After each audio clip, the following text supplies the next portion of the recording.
प्यारे बच्चों, आज इस वीडियो में वन के मार्ग में कविता के एमसीक्यू करेंगे। चलो शुरू करते हैं। क्वेश्चन नंबर 1, वन के मार्ग में कविता किसके द्वारा लिखित है? वन के मार्ग में कविता किसके द्वारा लिखित है? सूरदास के, तुलसीदास के, माधव प्रसाद मिश्र के, भवानी प्रसाद मिश्र के। तो इसका राइट आंसर आएगा तुलसीदास। वन के मार्ग में कविता तुलसीदास द्वारा रचित है। Next question, question number 2, one के मार्ग में कविता तुलसीदास जी के किस ग्रंथ से ली गई है? रामचरितमानस से, गीतावली से, कवितावली से, विनय पत्रिका से। तो इसका राइट आंसर आएगा कवितावली से। वन के मार्ग में कविता तुलसीदास जी के कवितावली ग्रंथ से ली गई है। नेक्स्ट क्वेश्चन, क्वेश्चन नंबर 3, महाराज दशरथ की आज्ञा मानकर राम, लक्ष्मण और सीता किसके वेश में वन को निकल पड़े? किसके वेश में वन को निकल पड़े? राक्षसों के वेश में, तपस्वियों के वेश में, वानरों के वेश में, इनमें से कोई नहीं। तो इसका राइट आंसर आएगा तपस्वियों के वेश में। महाराज दशरथ की आज्ञा मानकर राम, लक्ष्मण और सीता तपस्वियों के वेश में वन को निकल पड़े थे। Next question, question number 4, one के लिए किसकी वधू निकली थी? वन के लिए किसकी वधू निकली थी? श्री राम की, दशरथ की, लक्ष्मण की, भरत की। इसका राइट आंसर आएगा श्री राम की। अगर यहाँ रघुवीर आ जाए तो रघुवीर की, और रघुवर वधू पूछ लिया जाए तो किसको कहा जाता है? सीता को कहा जाता है। Next question, question number 5, Sita के माथे पर किसकी बूंदें झलकने लगी थी? अमृत की, जल की, रक्त की, पसीने की। इसका राइट आंसर आएगा पसीने की। सीता के माथे पर पसीने की बूंदें झलकने लगी थी।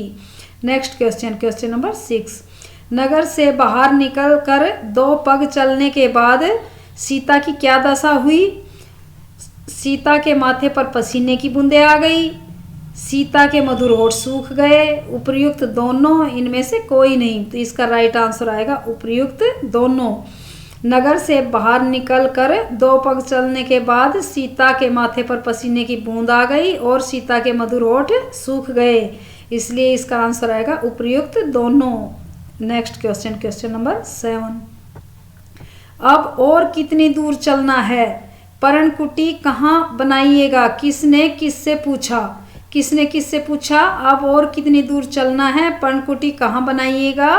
किसने किससे पूछा? सीता ने श्री रामचंद्र जी से, सीता ने लक्ष्मण से, रामचंद्र जी ने लक्ष्मण से, लक्ष्मण ने सीता से। तो इसका सही आंसर आएगा सीता ने श्री रामचंद्र जी से। थोड़ी दूर चलने के पश्चात सीता थक गई तो उन्होंने रामचंद्र जी से पूछा कि अब और कितनी दूर चलना है, पर्णकुटी कहाँ बनाइएगा। ये शब्द सीता ने श्री रामचंद्र जी से कहे। नेक्स्ट क्वेश्चन, क्वेश्चन नंबर 8, पर्णकुटी, पर्णकुटी शब्द का क्या अर्थ है? व्याकुलता धारण करके, ललाट, पत्तों की बनी कुटिया। तो इसका राइट आंसर आएगा पत्तों की बनी कुटिया। पर्णकुटी का अर्थ है पत्तों की बनी कुटिया। Next question, question number 9, Sita की व्याकुलता देखकर किसकी आंखों से आंसू बहने लगे? सीता की व्याकुलता देखकर किसकी आंखों से आंसू बहने लगे? लक्ष्मण की, सीता की, भरत। ये भरत आएगा, भारत नहीं आएगा, भरत आएगा। ये भरत, भरत की, श्री राम की। तो इसका राइट आंसर आएगा श्री राम की। सीता की व्याकुलता देखकर श्री राम जी के आंखों में आंसू बहने लगे। Next question, question number 10, Ram ने थकी हुई सीता की कैसे सहायता की? राम ने थकी हुई सीता की कैसे सहायता की? अपने पैरों से कांटे निकालने का अभिनय करके, पीने के लिए पानी देकर, रास्ते में विश्राम करके, इनमें से कोई नहीं। तो इसका राइट आंसर आएगा अपने पैरों से कांटे निकालने का अभिनय करके। जब सीता थक चुकी थी तो राम अपने पैरों से कांटे निकालने का नाटक करके सीता को विश्राम दिला रहा था। नेक्स्ट, दैट्स ऑल, आज इतना ही। Thank you.